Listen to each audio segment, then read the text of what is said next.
Hello guys, नमस्कार। This side Shubham स्वर्णकार। और जैसे प्रीवियस सेशंस में हम लोगों ने सीईटी के सारे पेपर कर लिए थे, अब बारी आई है जूनियर अकाउंटेंट और टीआरए तहसील रेवेन्यू अकाउंटेंट का एग्ज़ाम जो 4 अक्टूबर 2016 को हुआ था। उसमें कंप्यूटर क्या पूछा गया था, उसके 25 प्रश्न जो आते हैं वो हम लोग यहाँ पर करने वाले हैं। ठीक है, तो ध्यान से समझिएगा।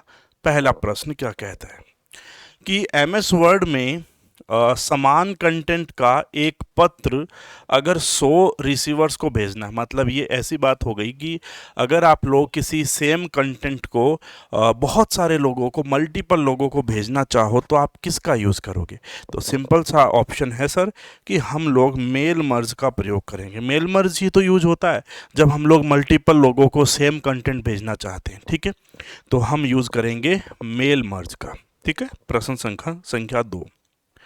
GUI का पूरा नाम क्या है? GUI दो होते हैं, एक CUI एक GUI। एक होता है कैरेक्टर यूजर इंटरफेस, एक होता है ग्राफिकल यूजर इंटरफेस। ठीक है, तो GUI का पूरा नाम है ग्राफिकल यूजर इंटरफेस। तीसरा, MS वर्ड 2010 में वाटरमार्क ऑप्शन है, वो आप लोगों को कहाँ मिलता है? तो इसके लिए आप लोगों के लेआउट टैब होती है, और लेआउट टैब में आप लोग जाते हैं page background block, page background block. और पेज बैकग्राउंड ब्लॉक में आपको मिलता है 3 चीज़ें। एक मिलता है वाटरमार्क, एक मिलता है पेज कलर, और एक मिलता है पेज का बॉर्डर। ठीक है, पेज का बॉर्डर। ठीक है, तो ये आप लोगों को मिलेगा सी ऑप्शन में, यानी कि पेज लेआउट में जाकर के जब आप बैकग्राउंड ब्लॉक में जाते हैं तब आपको मिलता है क्या? वाटरमार्क। शॉर्टकट की बनती है ऑल्ट प्लस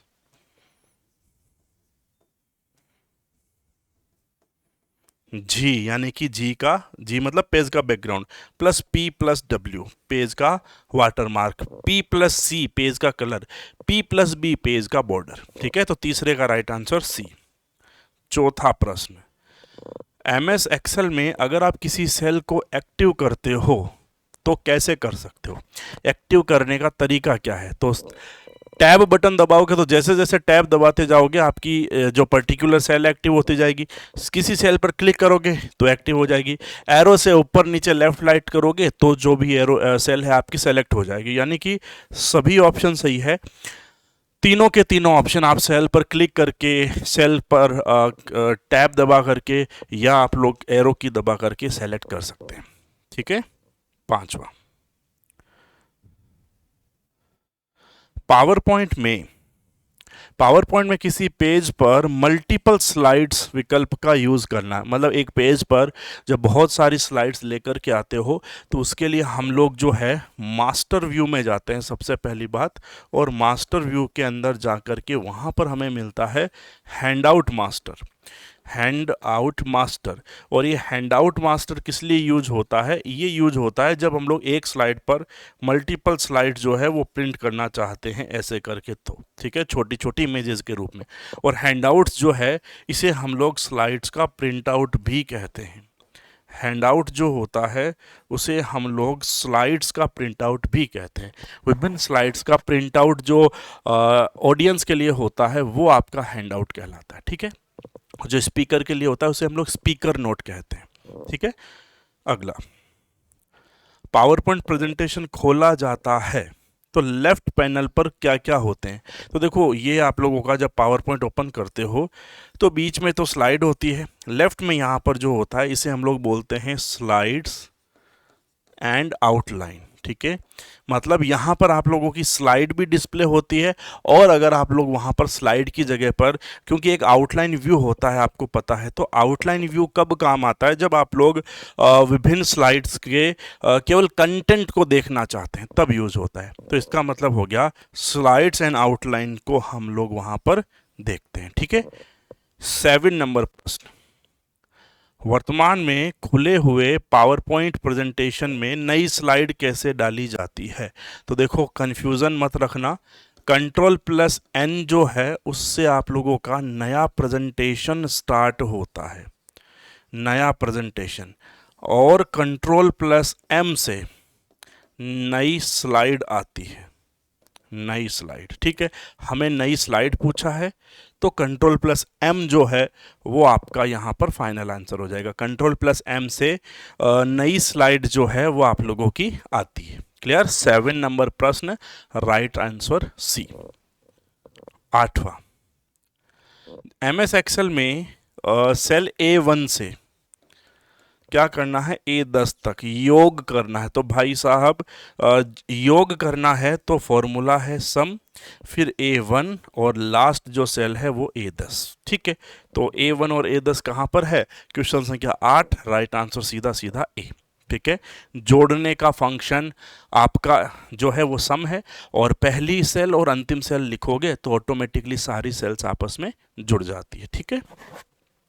अगला प्रश्न, एमएस एक्सेल में बनाए गए चार्ट में से अगर आप लोग डेटा सीरीज, अगर आप लोग डेटा सीरीज और कैटेगरीज यानी कि डेटा श्रृंखलाओं अथवा श्रेणियों को दिए गए पैटर्न और रंगों की पहचान कराने वाला बॉक्स, यानी कि चार्ट जब बनता है ना तो उसके अंदर हम लोग जैसे 2021 की लाइन, 2022 की लाइन, ये सब लिखते हैं तो वहाँ पर हम लोग छोटे छोटे बॉक्स बनाते हैं। वो बॉक्स आप लोगों के क्या कहलाते हैं? उन्हें हम लोग कहते हैं लेजेंड। यानी कि जब भी आप लोग चार्ट बनाओ तो उस चार्ट की प्रत्येक वैल्यू को डिफाइन करने के लिए उसके साइड में एक बॉक्स बनता है जिसमें उसकी डिटेल लिखी जाती है ना। जैसे लिख दिया 2021 का चार्ट, 2022 का चार्ट, 11 बजे ये हुआ, 12 बजे ये हुआ।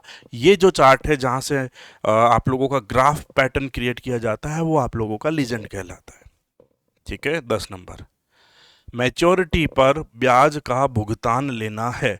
तो देखो मैच्योरिटी पर ब्याज का भुगतान लेना है तो फंक्शन कौन सा है? तो आप लोग उसके लिए क्या करोगे? अकर्ड, क्या ब्याज, इंटरेस्ट किस पर? M for maturity. तो अकर्ड इंटरेस्ट मैच्योरिटी, मैच्योरिटी पर इंटरेस्ट चाहिए ना, तो अक्योर्ड इंटरेस्ट मैच्योरिटी फंक्शन का यूज करते हो जिससे आप लोगों को क्या मिल जाता है? सिक्योरिटी पर जो मैच्योरिटी होगी उस समय ब्याज कितना होगा वो दिखेगा, ठीक है। 11 नंबर, कौन सा डेटा टाइप एमएस एक्सेल में मान्य नहीं होता है? देखो नंबर होता है, कैरेक्टर होता है, डेट एंड टाइम भी होता है। लेबल पुराने में तो नहीं होता था पर धीरे धीरे अपडेट हो गया। इस प्रश्न को फाइनली डिलीट किया गया क्योंकि नए वाले पैटर्न्स में ये चारों के चारों ही यूज होते हैं। आप लोग जब एपोस्ट्रोफी लगा करके कोई वैल्यू लिखते हो ना तो ऑटोमेटिकली वो डेटा आप लोगों के लेबल के रूप में यूज होता है। तो लेबल भी एक प्रकार का डेटा टाइप होता है, तो इसलिए चारों ही ऑप्शन सही है। प्रश्न को एग्जाम में से डिलीट कर दिया गया था, ठीक है।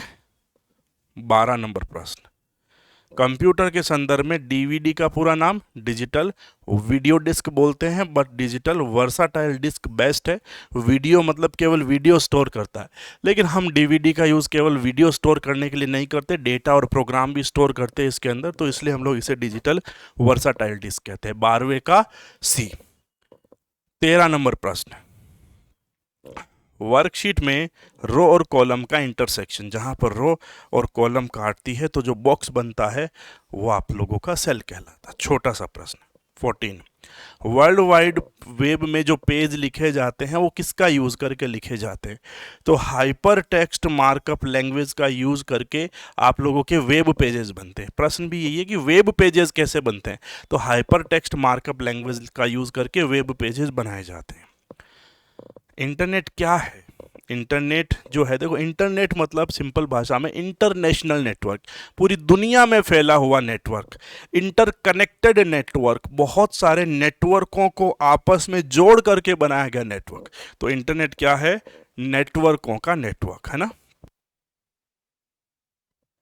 16, इंटरनेट पर यूजर मशीन नहीं अपितु मनुष्य। बहुत बार बताया है कि यूजर दो प्रकार के होते हैं, ह्यूमन एंड मशीन। इनमें विभेद करने के लिए जो तकनीक यूज में ली जाती है उसे कहते हैं captcha, completely automated public Turing test to tell computers and human apart, ठीक है। 16वें का सी। HTTP का पूरा नाम hyper text transfer protocol, hyper text transfer protocol. 17 का ए, ठीक है। वेब ब्राउज़र जो है वो नहीं है। तो इंटरनेट एक्सप्लोरर ठीक है, माइक्रोसॉफ्ट कंपनी का है। फायरफॉक्स मोजिला का है। गूगल क्रोम जो है वो गूगल का है। www जो है वो तो एक जाल है विभिन्न वेब पेजेस का। तो www जो है वो आपका ब्राउज़र नहीं है, बाकी सारे आपके ब्राउज़र हैं, ठीक है। बैंकिंग में OTP जो आता है इसे कहते हैं वन टाइम पासवर्ड, ठीक है, वन टाइम पासवर्ड। 20वां, 1 गीगाबाइट बराबर मेगाबाइट बराबर किलोबाइट। तो गीगाबाइट, फिर मेगाबाइट और फिर किलोबाइट, ये सब क्या होता है ये आप लोगों को बताना है। बताओ। तो देखो, 1 GB में बात करें तो बराबर 1024 मेगाबाइट होते हैं, ये तो सबको पता है। तो यहाँ पर आ जाएगा 1024। तो ये ऑप्शन गलत है, ये सही है, ये सही है, ये गलत है, ठीक है। अब उसके बाद में पूछा है किलोबाइट। तो देखो, 1 MB में केबी होते हैं 1024, लेकिन ये 1024 MB है, तो इसको मल्टीप्लाई कर दो 1024 से, आंसर निकल जाएगा। आंसर निकलेगा आपका ए, 20वें का ए, ठीक है। 1 GB में 1024 MB, क्योंकि 1 MB में 1024 KB होते हैं, तो 1024 MB में कितने GB KB होंगे, तो 1024 से मल्टीप्लाई कर दो। 21, इनपुट डिवाइसेस का सही समूह कहाँ पर है। तो लाइट पेन, स्कैनर, प्लॉटर गलत है। OCR मॉनिटर गलत है। स्कैनर, माइकर, टच स्क्रीन ठीक है। यहाँ पर प्रिंटर गलत है। सी ऑप्शन सही है। जिसमें सारी की सारी आप लोगों की इनपुट डिवाइसेस है, वो ऑप्शन कौन सा है, 21 का सी।